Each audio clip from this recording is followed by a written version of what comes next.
وصل مع الساده المشاهدين قبل ما ناخد المانشيتات المتبقيه معانا. كريم مانشستر بيقول: ما حدث في الاهلي لم يحدث منذ 107 عام، ومن الطبيعي ان تكون الجماهير هي الحامي للنادي وليست مصدرا لبعث الرعب في النفوس. وقال ان اعضاء الاهلي اكثر من 150 الف اسره، اعتقد انهم غير راضيين عن اعمال الترويع التي يتعرض لها ناديهم.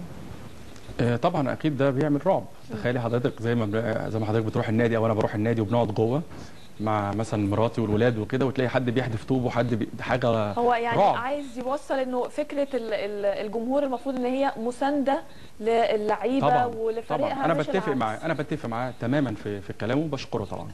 محمد ميدو: ازيك يا هبه وازاي ضيفك استاذ ياسر تهامي؟ كنت عايز اسال عن ابو تريكه، هل هيلعب في النهائي ولا لا؟ او ايه رايكم في محمد ابراهيم لعيب الزمالك؟ اعتقد ان ابو تريكه مش هيلعب. ابو تريكه اعتقد لغايه دلوقتي هو مش هيلعب. وكمان محمد ابراهيم انا قلت قبل كده من حوالي يمكن اكتر من سنه ونص اللي هو مستقبل الكره المصريه محمد ابراهيم. بس لو حضرتك تفتكري بس ما يبقاش بطيء، يعني يحرك نفسه شويه لان هو بطيء شويه. لكن هو لعيب كويس جدا. ابو تريكه حسب طبعا الاخبار اللي خارجه من النادي الاهلي ان هو خلاص كده تم ايقافه محليا وافريقيا، ما فيهاش فصل بين الاثنين.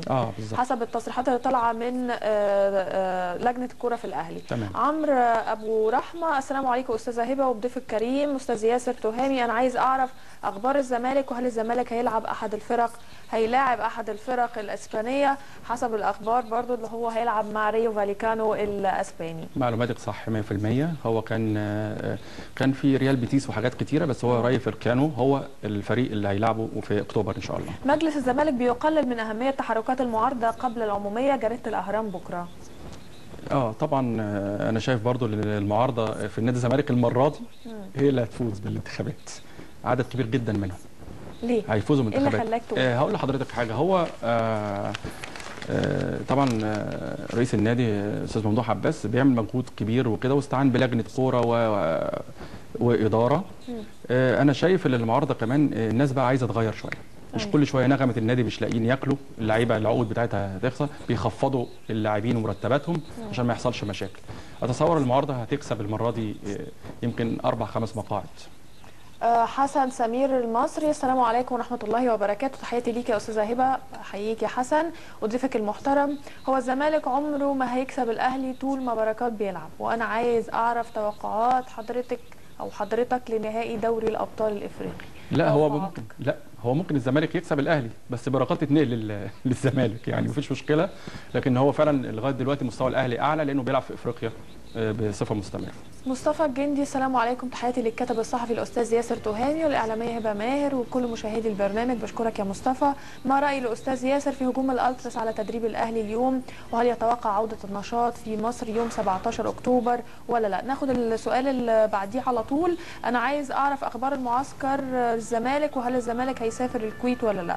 ده عمرو ابو رحمه. مصطفى الجندي كان بيسال على الالتراس واحنا طبعا جاوبنا طبعا انا بشكره، وهو سؤاله اللي احنا الدوري بالشكل ده مش هيرجع 17 اكتوبر خالص لغايه ما يتحل قضيه الالتراس، وان شاء الله ربنا يسهل. يعني الزمالك ومستحقات اللاعبين وجدولتها، كان معانا خبر في بدايه الحلقه. ما انا بقول لحضرتك اللي هم كان الاداره بيقولوا الناس اللي هم استغنى عنهم، يعني منهم هاني سعيد مثلا وحسين حمدي وكده، ان هم يخفضوا اللي هي العقود بتاعتهم او يحصل عمليه جدوله بمعنى اصح، عشان ما يحصلش فيه مشاكل والناس تروح تشتكي للنائب العام.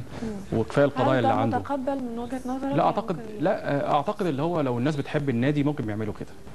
يعني لو اعتقد كان في محاولات قبل كده وبقت بالفشل.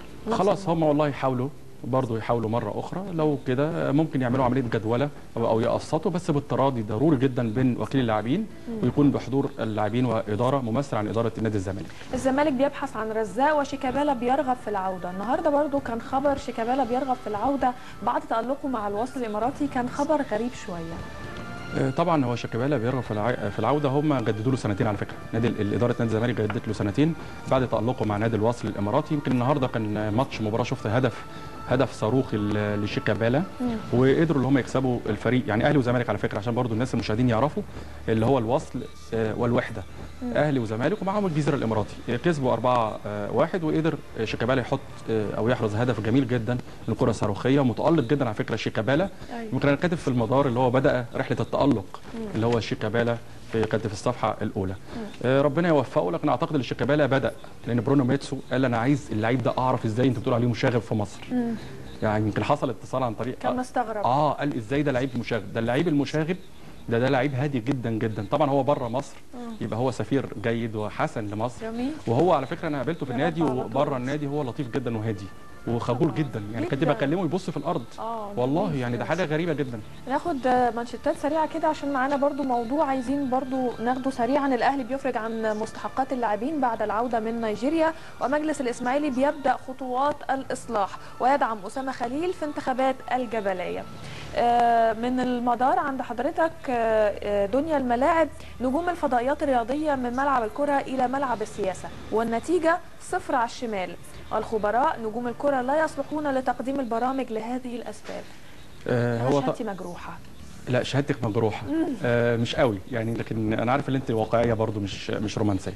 لكن هقول لحضرتك على حاجة. هو التحقيق ده اللي تم نشره في جريدة المدار اللي بأشرف برئاسة تحريرها، هو الحقيقة إن يعني تم استضافة إذاعي كبير جدا، وعندما يكون هذا الإذاعي موجود فالجميع لابد أن يصمت. تمام. فهمي عمر الإذاعي العظيم طبعا. المحترم، بنحييه طبعا من خلال صفحة الرياضة. طبعا الإذاعي الكبير المحترم فهمي عمر اللي أنا بتعلم منه لغاية دلوقتي، ونفسي اللي أنا أتعلم منه أكتر وأكتر، لأن راجل محترم جدا ربنا يديه الصحة وربنا يديه الصحة ومدرسة كبيرة. عندما يتكلم الإذاعي العظيم الكبير فهمي عمر ويقول نجوم الرياضة لا يصلحون لتقديم برامج رياضية إلا، ده كان تصريح ليه طبعا في الموضوع. أساتذة إعلام وأساتذة تربية رياضية وهو متخصصين قالوا ان هو نجوم الكره لا يصلحون لتقديم برامج رياضيه. انا مش عايز اشاور على حد واقول نجوم الكره، لكن هو بيقول عموما بوجه عام بس الاسباب لازم سريعا عشان احنا وقتنا غزل. لازم يبقى في دورات تدريبيه يحصل لهم عمليه صقل كبير جدا، لان مش اي حد بيعتزل يصحى الصبح يقدم برنامج ليه مصداقيه. بالاضافه اللي في الموضوع ده الناس حضرتك عارف دلوقتي اللي بيسيطر على الموضوع ده هو الاعلان او الاعلانات، كعكه الاعلانات والبيزنس والكلام ده. انا عارف طبعا، لكن انا بقول كمان في الموضوع ده ان نجوم الكوره عشان ما فيش نشاط فقلبوا الملعب السياسه فشلوا، لان هو مش مقنع سياسيا، لان هو ثقافته الى حد ما محدوده.